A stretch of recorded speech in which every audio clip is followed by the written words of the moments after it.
กลายเป็นขบวนฝ่ายพระกฐินพระราชทานในพระบาทสมเด็จพระเจ้าอยู่หัวนะครับเพราะฉะนั้นในช่วงนั้นขออนุญาตลงทานใช้ขอความอนุเคราะห์นะครับในการใช้โทรศัพท์มือถือนะครับขออนุญาตท่านเปิดเป็นระบบสั่ง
นะโมตัสสะภะคะวะโตอะระหะโตสัมมาแต่เรียนแบบนี้ขอพระสงฆ์จงรับผ้านี้ขอพระสงฆ์จงรับผ้า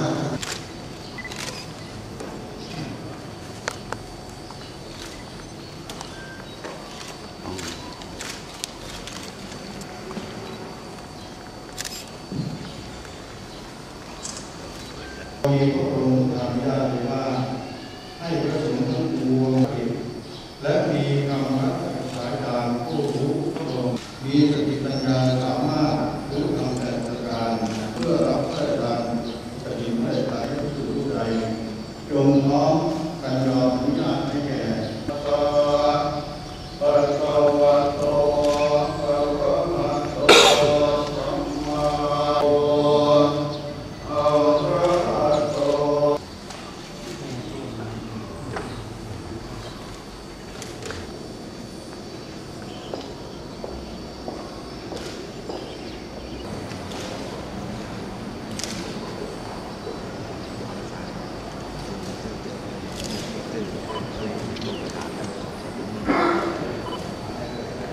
จันโท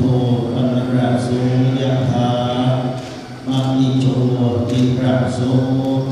ยะเตติปุญญาสัพพาจินเดกายโยโกเยนติโยวิวัปโรโคเวนนัสสัมปะกายโนจา